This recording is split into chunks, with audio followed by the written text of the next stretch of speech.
دیکھیے، جب ہم ایف ایس سی کر رہے تھے یا اے لیولز پڑھ رہے تھے تو اس وقت ہمیں یہ بتایا جاتا تھا کہ جاندار چیزوں میں یعنی لیونگ چیزوں میں اور نان لیونگ چیزوں میں فرق یہ ہے کہ لیونگ چیزیں موومنٹ کرتی ہیں،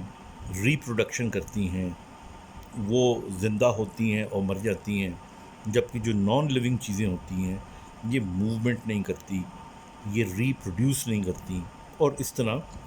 بہت سارے ڈفرینسز ہوا کرتے تھے۔ لیکن اب جب ہم حقیقت کو دیکھتے ہیں تو دنیا میں کوئی چیز ایسی نہیں ہے جو موومنٹ نہیں کرتی۔ آپ زمین کو لے لیں، وہ موومنٹ کر رہی ہے، ہماری کہکشاں موومنٹ کر رہی ہے، ہماری جو لوہا ہے مثال کے طور پہ، اس کے اندر جو ایٹمز ہیں ان کے اندر الیکٹران موومنٹس کر رہے ہیں۔ گویا دنیا کی ہر چیز موومنٹ کر رہی ہے، تو اس کا مطلب یہ ہوا کہ وہ موومنٹ کرنے والی ساری چیزیں لیونگ ہیں۔ پھر ایک اور چیز آپ دیکھیں کہ ری پروڈیوس ہونا، اگر آپ غور سے دیکھیں تو دریاؤں سے جنم لیتے ہیں، پہاڑوں سے جنم لیتے ہیں، بعض اوقات پورے پہاڑ بنے بنائے ختم ہو جاتے ہیں، صفحہ ہستی سے مٹ جاتے ہیں،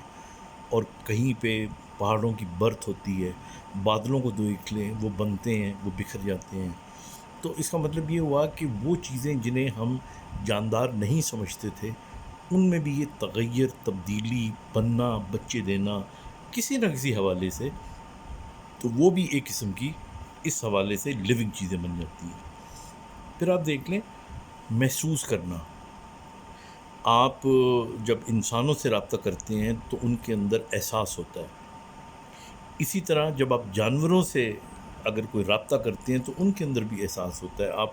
پالتو بلی کو پیار سے بلائیں گے، کتے کو پیار سے بلائیں گے تو وہ آپ کو سنے گا، آپ اپنی جانوروں کو ہانکتے ہیں۔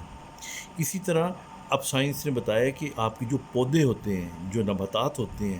انہیں بھی اگر آپ پیار سے تراشیں، پیار سے ان کا خیال رکھیں، ان سے آپ گفتگو کریں تو وہ بھی آپ کو ایک اپنے انداز میں سنتے ہیں، اور وہ زیادہ بہتر نشو و نما ان کی ہوتی ہے۔ میں تو یہاں تک کہوں گا کہ ایون اس کائنات کی ہر چیز جس سے آپ اگر رابطہ کرنے کی کوشش کریں گے تو وہ آپ سے رابطہ بیک کرے گی۔ تو اس لیے میرے خیال میں اگر آپ نیچر کے قریب ہوں گے، نیچر سے آپ دوستی کرنا سیکھیں گے، تو آپ دیکھیے گا کہ نیچر پھر وقت پہ آپ کی دوست بن جائے گی، تو آپ کے کام آئے گی۔ مثلا آپ پہاڑوں کو دیکھا کریں دوست سمجھ کے، بادلوں کو دیکھا کریں اپنا سمجھ کے، اپنا جان کے۔ آپ اسی طرح جب چہل قدمی کرتے ہیں تو پودوں کے ساتھ محبت بھری نظروں سے انہیں دیکھا کریں، ان کو محسوس کیا کریں۔ آپ ارد گرد کی چیزوں کو، انسانوں کے علاوہ جن کو ہم نان لیونگ چیزیں کہتے ہیں، ان کے ساتھ بھی کبھی رابطہ قائم کر کے دیکھیے گا، یہ ساری چیزیں آپ کی دوست بن جائیں گی، آپ زیادہ مطمئن ہو جائیں گے،